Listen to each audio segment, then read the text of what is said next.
जवाब चाहिए ना आप सबको। और अगर आप मीडिया है ना तो हम भी गुड्डन हैं। अगर आपको टेस्ट लेना है ना तो यहीं खड़े रहिए और यहाँ से हिलना। बहुत महंगा पड़ेगा आपको। आप ऐसे नहीं कर मीडिया के साथ ऐसी बदसलूकी महंगी पड़ेगी आपको। आप हमारे घर पे सिर्फ हमारी तानाशाही चलती है, समझे आप? सच जानना है ना आप सबको। सच सामने खुद ब खुद आ जाएगा। लेकिन अभी आप हमारे घर में बिना परमिशन के खड़े हैं। निकलिए यहाँ से, वरना एक एक को मारेंगे अलग और कोर्ट ले जाएंगे वो लोग। निकलिए यहाँ से।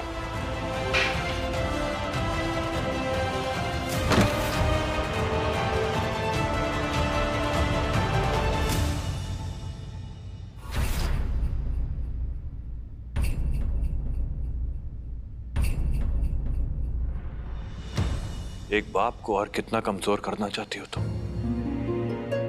दर्द देना चाहती हो ना मुझे, उसीलिए कर रही हो ना ये सब। Congratulations, brilliant job.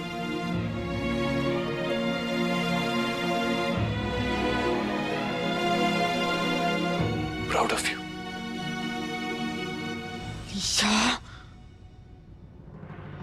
क्या कर रही हो गुड्डन? ये तो अपनी बेटी से अकेले में बात करना चाहते हैं माँ जी।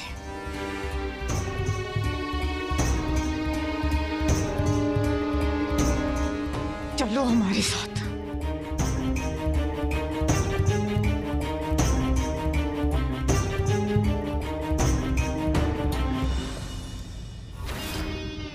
अभी तो बदनामी की सिर्फ शुरुआत है अक्षत। अभी तो और दर्द और शर्मिंदगी से गुजरना बाकी है तुझे। क्या कर रही हो?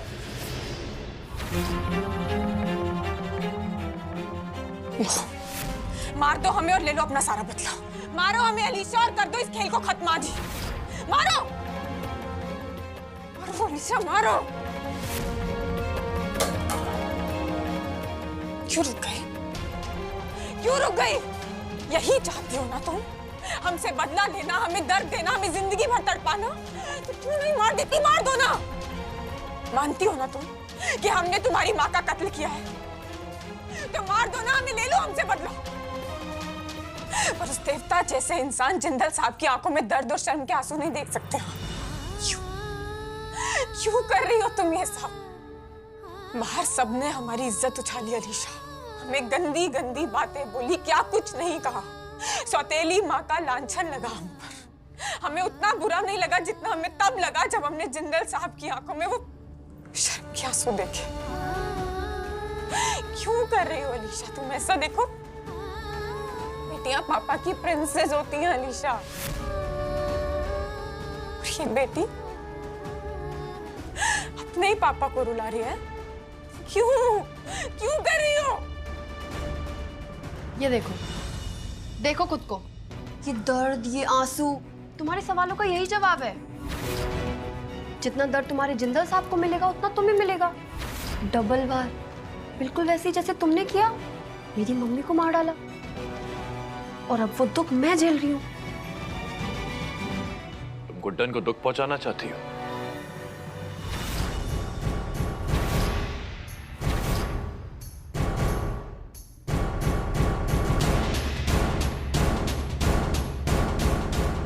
उसे जिसने मां होने का हर फर्ज बखूबी निभाया है, तुमसे प्यार किया, तुम्हारा पूरा ख्याल रखा।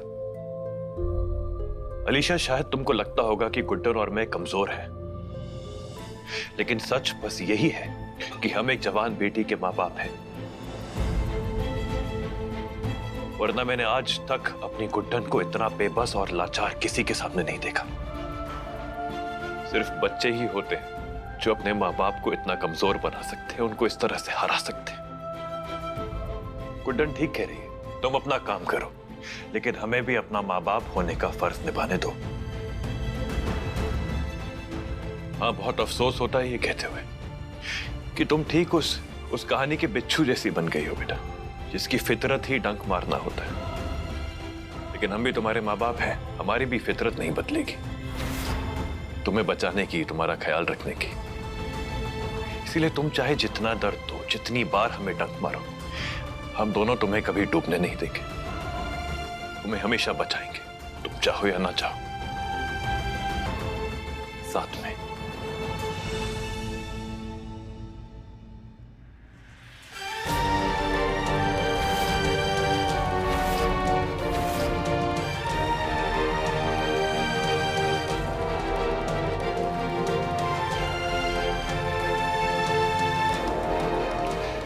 जाओ गुड्डन।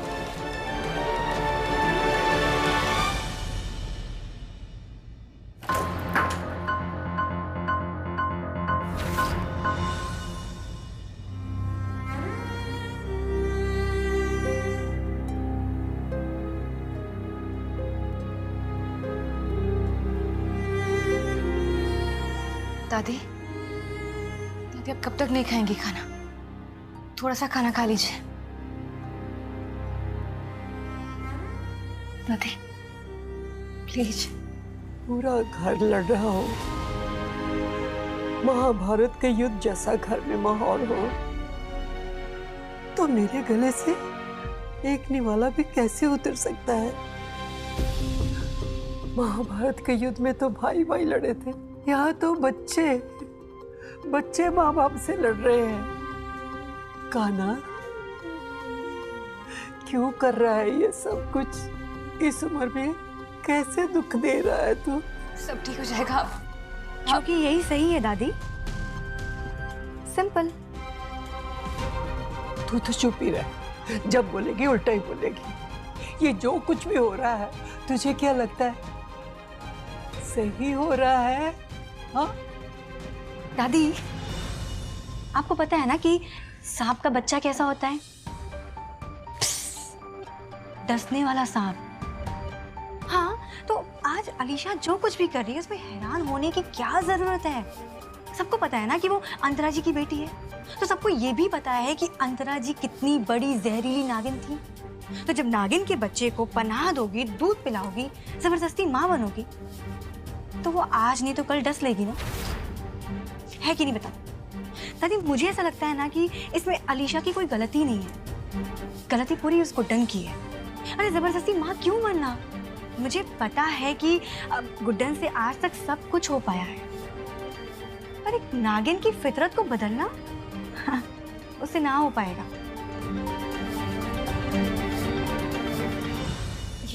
जी तो इसीलिए भगवान जी जो कुछ भी कर रहे हैं ना, वो बिल्कुल सही है। अरे भरोसा रखिए इन पर और पूजा पाठ सब करते रहिए, क्योंकि इनकी मर्जी के आगे ना किसी की नहीं चल पाई है, मेरी भी नहीं। और दादी, भगवान को अगर रोकना होता ना उस नागिन की बच्ची को, तो पहले ही रोक देते, अब तक इंतजार नहीं कर रहे होते। पता नहीं, मुझे ऐसा लग रहा है कि अलीशा ने एजी और गुड्डन के लिए अपने अगले वार की तैयारी करना ना शुरू कर दिया हो। ये लड़की तो इस घर में तबाही लाकर मानेगी भगवान। देखिए, आप लोग को मानना है मानिए, वरना पूजा पाठ तो है ही, करते रहिए, शांति मिलेगी। मैं चलती हूँ, बहुत काम है। You both please carry on. दादी खा लीजिएगा।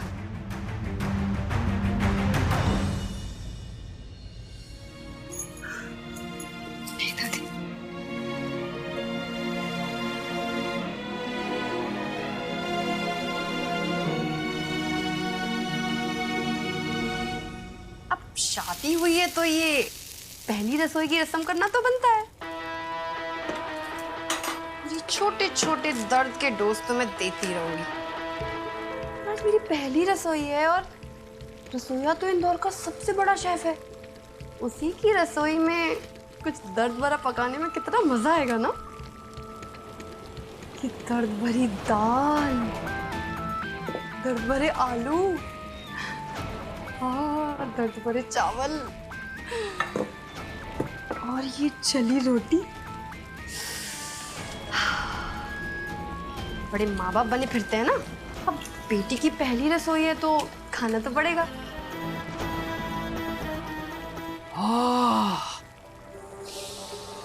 भाई क्या बदबू है। हाँ अलीशा, तुम्हारे इस खाने को खाकर दिल का तो पता नहीं, पर अक्षत और गुड्डन के पेट की तो बैंड बजने वाली है। सीधा हॉस्पिटल पहुंचाने का इरादा है क्या? भाई जो भी कहो, इस बार तो पूरी तैयारी के साथ मैदान पे उतरी हो तुम। चौके पे चौके मारे जा रही हो। पहले वो औरतें और मीडिया वाला तमाशा, और अब ये खाना। मेरा मतलब आइडिया अच्छा है, अच्छा आइडिया है। बस इतना ध्यान रखना कि इतनी भी तकलीफ ना देना कि वो अक्षत और गुड्डन सीधा ऊपर ही पहुंच जाए। तुम्हारे बिना ये प्लान कैसे पूरा हो पाता? हाँ जी, मैंने किया ही क्या है, सब कुछ तो तुम ही ने किया है। मैंने तो बस तुम्हारे लिए खाना ऑर्डर कर दिया, जिसे अब तुम खड़े होके जला रही हो इतनी शिद्दत से, खुद जला भुना बनाने की बजाय। हाँ तो और क्या, खाना वाना बनाना नहीं आता मुझे। हाँ जलाना अच्छे से आता है। हाँ वो तो मैं देख ही रहा हूँ। ये खाना गुड्डन और रसोईया की जिंदगी के जख्मों पर नमक का काम करेगा। अब ज्यादा दांत मत दिखाओ, जाओ यहाँ से, बहुत काम है मुझे। हाँ हाँ आई नो, बहुत काम है, करो करो, ऑल द बेस्ट।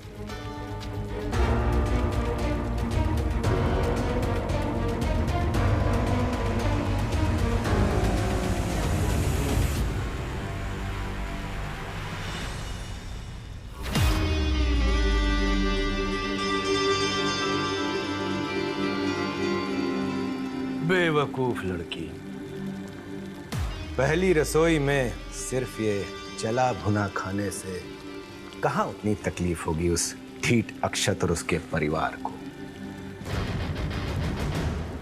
असली मजा तो तब आएगा जब सही में एक साथ पूरा खानदान हॉस्पिटल में होगा इस खाने को खाने के बाद।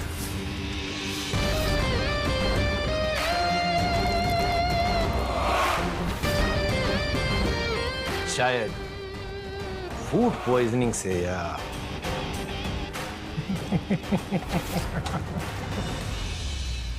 देखिए, ये घर परिवार में ये चिंता, ये कलेश सब चलते रहते हैं, लेकिन इसका मतलब ये तो नहीं ना हम खाने से नाराज होकर बैठ जाएं।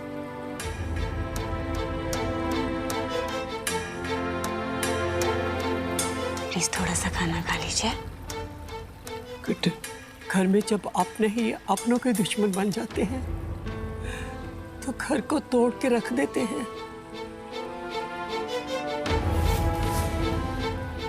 मुझे डर लगता है कि मेरा परिवार नहीं माँ जी, कुछ नहीं होगा।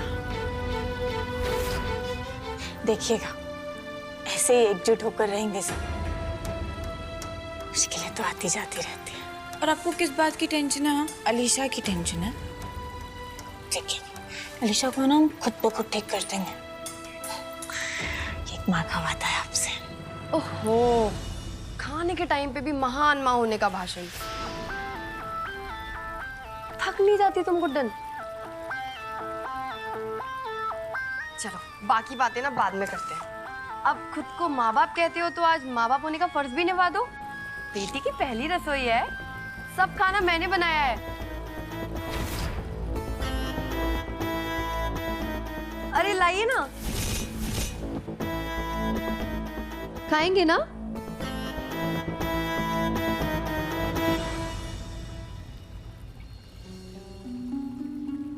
हाँ अलीशा, क्यों नहीं खाएंगे? और माना कि शादी हमारी मर्जी से नहीं हुई है, लेकिन इस घर की रसोई में तुमने पहली बार खाना बनाया। सब लोग खाएंगे। आइए आइए आइए, और हम सबको खाना परोसते। बैठिए जिंदल साहब, लक्ष्मी जी बैठिए।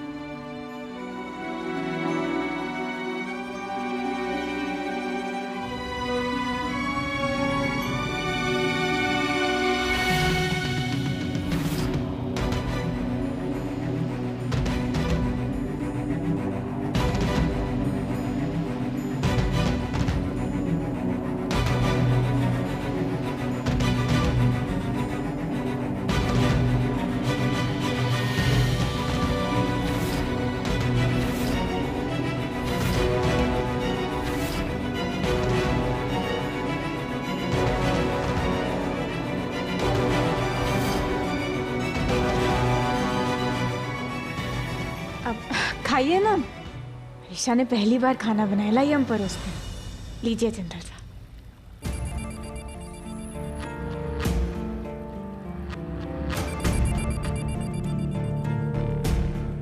सारा खाना मैंने होटल से मंगवाया है। इस अलीशा ने तो सिर्फ खाने को चलाया है और इसको गुड्डन को लग रहा है।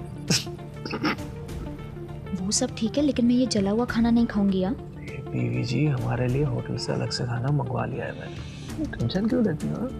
इनको बस खाना दो और मजे लें।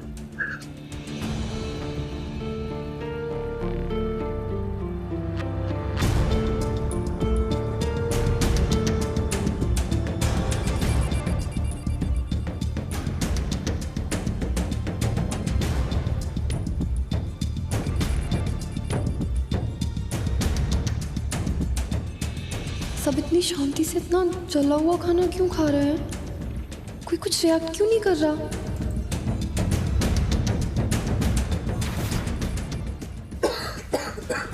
जिंदल साहब पीछे ना, आप भी ठीक है?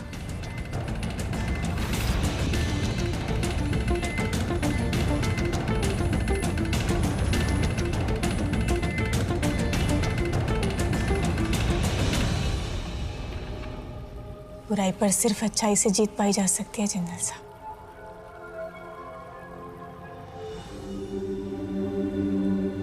ये दवा का असर क्यों नहीं हो रहा इन सब पर? जितना डोज मैंने डाला था अब तक तो सबको दर्द से बेहोश हो जाना चाहिए था।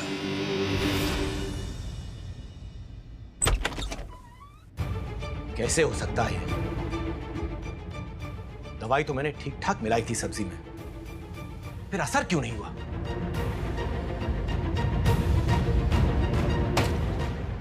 क्या हुआ? असर नहीं हुआ? असर तो तब होता ना बुड्ढे, जब तुम्हारी मिलाई हुई ये दवा वाली सब्जी कोई खा पाता। इसी में मिलाई थी ना तुमने वो फूड पॉइजनिंग वाली दवा।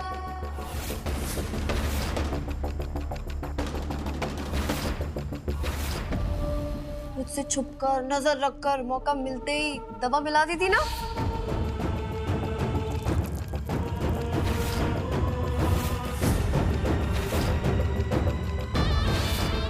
ऐसे ही मैंने भी तुम पे नजर रख के छुपकर, मौका देखते ही सब्जी बदल दी। कितनी स्मार्ट हूं ना मैं। और वो मीडिया वाला तामा झामा भी तुमने बुलाया था ना, क्योंकि इस कुनबे के लोगों में से तो कोई नहीं बुला सकता। ठीक कह रही हूँ ना मैं? तुम्हारा गेम ओवर विक्रांत। सीधा सीधा बोलो, क्या करना चाहते हो? तुम तो बड़े हनुमान बने फिरते हो ना, मेरे दोस्त, मेरी भाभी। फिर क्या क्या क्या हासिल क्या करना चाहते हो? मुझे जानना है, मुझे अभी बताओ, क्योंकि मेरे पास तो मेरे रीजन है, लेकिन तुम ऐसा क्यों करना चाहते हो? मुझे बता दो, नहीं तो मैं बता रही हूँ, वरना क्या? वरना क्या? पूरी तरह अंडे से बाहर आई नहीं और मुझे धमकी दे रही है विक्रांत गोयल को। बेटा, जितनी तुम्हारी उम्र है ना, उससे ज्यादा दुश्मन चबा के थूक दिए मैंने। और अब इस बार अक्षत जिंदल और उसके परिवार की बारी है। हाँ, मैंने बुलाया था मीडिया, मिलाई थी दवा खाने में। मैं अक्षत जिंदल और उसके पूरे परिवार को हॉस्पिटल भेजना चाहता था। क्या कर लेगी तू? बोल, क्या कर लेगी? बोल। छोड़ मुझे, छोड़ो मुझे, बोलिए छोड़ो मुझे, छोड़ो मुझे, ये छोड़ो। अरे ऐसे कैसे छोड़ दूं? बड़े सवाल पूछ रही थी ना तू। हर एक सवाल का जवाब मिलेगा तुझे, और उसका भी जो तूने पूछा भी नहीं। तुझे पता है, जिस मोलेस्टेशन केस को लेकर तूने पूरे घर को चूना लगाया और अभी भी लगा रही, मुझे उसके बारे में, तेरे गेम प्लान के बारे में पहले से ही पता था। मैंने खुद जानबूझकर यह केस अपने ऊपर लगवाया। एलिशा क्यों नहीं दिखाई दे रही है कहीं? जरूर हमें दर्द देने के लिए फिर कोई नया प्लान कर रही होगी। इस पर हमें नजर रखनी ही होगी। इसका समझ में नहीं आता है कब क्या करती है। और सिर्फ इतना ही नहीं, जिस शादी का तू ढिंढोरा पीटती फिर रही है और अभी भी पीट रही है, ये सब मैंने अपनी मां के बदले के लिए किया, अक्षत गुड्डन को दर्द देने के लिए किया। अबे हट! ये शादी मैंने करवाई है तुझसे। ये सब A to Z, 0 to infinity, ये सब मेरे हिसाब से हो रहा है। सोच सोच कि ये शादी का आइडिया तुझे आया कहां से? कहां से आया? आसमान से टपका या जमीन से निकला? दर्द हो रहा है, छोड़ो मुझे। दर्द हो रहा है ना? छोड़ो मुझे, दर्द हो रहा है ना? यही दर्द तो मैं तुझे, तेरे बाप को, तेरे बाप अक्षत जिंदल के पूरे खानदान को देना चाहता हूँ। यही तो मेरा मकसद था और आगे भी रहेगा। तू बस देखती जा बेवकूफ लड़के, कैसे मैं तुझे अपना मोहरा बनाकर अक्षत और गुड्डन की जिंदगी में तबाही लाता हूँ।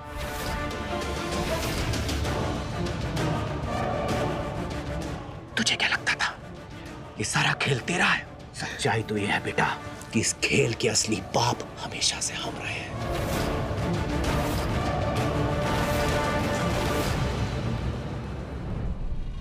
आगे भी हम ही रहेंगे।